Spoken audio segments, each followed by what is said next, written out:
Del paraíso en su tinta, El foquito de la vía, por los Gómez de Ixtapa. Narraciones del Vallarta Mágico. La Montgomery Fruit Company, empresa norteamericana productora y exportadora de plátano, se estableció en Ixtapa a principios de los años 20, arrastrando tras de sí centenares de personas venidas de rumbos diversos en busca de trabajo. En la ardua tarea del desmonte se engancharon hacheros y macheteros de Mascota, Talpa, Autlán, Purificación, San Sebastián del Oeste y otras poblaciones de estados aledaños. La pequeña estancia ganadera que era Ixtapita se volvió de pronto aumentada en su población, pues a los ya citados habría que agregar la presencia del personal de confianza de la empresa. Además del calor sofocante, los mosquitos, las serpientes, el paludismo y otros males que la costa impuso desde un principio, la compañía tuvo que cocinar su suerte con ingredientes humanos de lo más variado. A aquella congregación de paisanos, de costumbres y hábitos diferentes, se sumó la confluencia de ingenieros alemanes, técnicos italianos, cocineros chinos y administrativos norteamericanos. Pasado un tiempo, la empresa funcionaba en armonía y, en el centro del poblado, se instalaba una colonia para los empleados de confianza, acotada con tela ciclónica, con casas de madera armables traídas desde Estados Unidos, plantas de luz, teléfono, agua entubada, drenaje, jardines, huertos de frutas exóticas, una cancha de tenis, hoteles, un hospital y taller mecánico. Era este núcleo de población un elemento ajeno al paisaje, una estocada del progreso al corazón de la jungla vallartense, virgen hasta entonces. Frente a esta colonia se levantaba el caserío de los trabajadores, chozas construidas con troncos y hojas de palmera.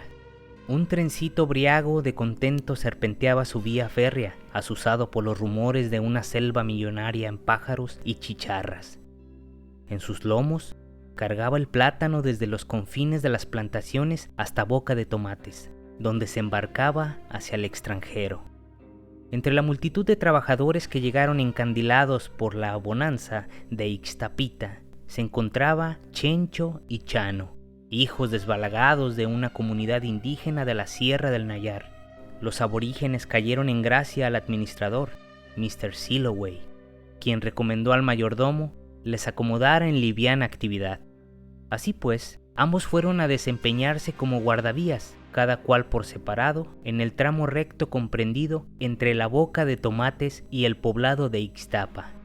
Cuando las circunstancias lo exigían y el trencito tenía que transitar hasta entrada la noche o muy oscura la mañana, los inditos portaban sendas lámparas con las que se auxiliaban en su función de avisar si la vía sufría un desperfecto, la presencia de algún animal dormido o muerto o de algún tronco dejado adrede por gente traviesa. Entonces, con lumínicas señales, anunciaban el peligro al maquinista. Una madrugada lluviosa y loca de relámpagos quiso la suerte que un rayo alcanzara a Chano, carbonizándolo al instante. Cuando al amanecer lo encontraron y notificaron a Mr. Silloway, este, al contemplar el estado miserable del cuerpo, dispuso que se inhumara lo más pronto posible. Esa misma tarde, en un rústico ataúd de Guanacaxtle, el cuerpo chamuscado del indito fue a dar al cementerio de Santo Domingo. Pasados los días, una visión extraña empezó a inquietar a los mozos de la Montgomery. El indito Chano, amparado por las sombras de la noche, se aparecía a los transeúntes en los alrededores del sitio desgraciado. Presos del espanto y los escalofríos, algunos trabajadores cayeron en cama. Otros se negaban a permanecer hasta muy tarde en los platanares, pues temían, a su regreso, la aparición del quemado de rayo. Demacrado y sudoroso, cierta mañana el maquinista se presentó a la oficina del jefe, dispuesto a renunciar pues acababa de ver, según dijo, al Chano y su lamparita. Mr. Silloway entonces, al ver que la situación se ponía grave, buscando una solución, mandó traer a Chencho. Hasta ese momento el espectro no se había manifestado a su hermano de sangre y raza, pero a juzgar por los testimonios que al mister le juraron, los que habían tenido esa desgracia, el aparecido intentaba comunicarse en el dialecto propio. Mr. Silloway pidió al huichol que asistiera de noche a tratar de escuchar a su difunto hermano, pero el indito, asustado, se negaba a comparecer. Luego de tantos ruegos y la promesa de una compensación en pesos, el Chencho aceptó, siempre y cuando lo acompañasen 2 amigos hasta 100 pasos antes del lugar de la desgracia. 2 horas después, lo encontraron desmayado y con los pelos electrizados. Cuando ante el mister lo llevaron, declaró que su hermano le había pedido que fuera a la comunidad indígena por la viuda, pues deseaba hacerle unos encargos. El mister, urgido por terminar con aquella situación que corría el ánimo de sus trabajadores, dio todas las facilidades para que Chencho y 2 personas más fueran por la viuda. Cuando la señora, una semana después, llegó a Ixtapa, fue llevada por la noche al sitio fatal.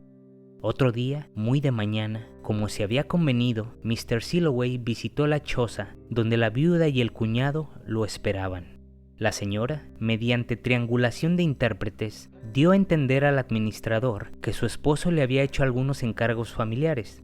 Asimismo, la doliente mujer, que era vieja curandera de su aldea, explicó, como pudo, que cuando una persona muere de mala muerte, como esta por rayo, el espíritu se desprende con violencia y descontrolado y ciego revolotea asustado por 2 o 3 días. Y que de paso ese lapso regresa apaciguado al cuerpo para acompañarlo por última vez hasta el río que separa el mundo de los vivos del mundo de los muertos.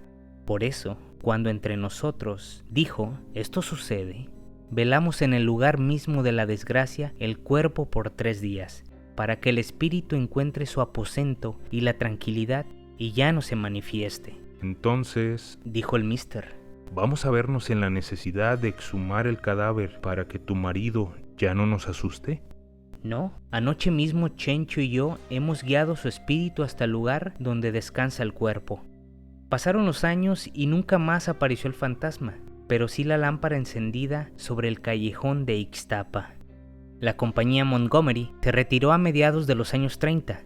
En los años 50, la luz eléctrica diluyó sin remedio y para siempre las noches espesas de Ixtapa. Mucho tiempo después, todavía, uno que otro trasnochado sufría la escalofriante visión de la lucecita del quemado rayo. Los ixtapenses se referían a ella como el foquito de la vía. Del paraíso en su tinta, el foquito de la vía, por los Gómez de Ixtapa. Narraciones del Vallarta Mágico.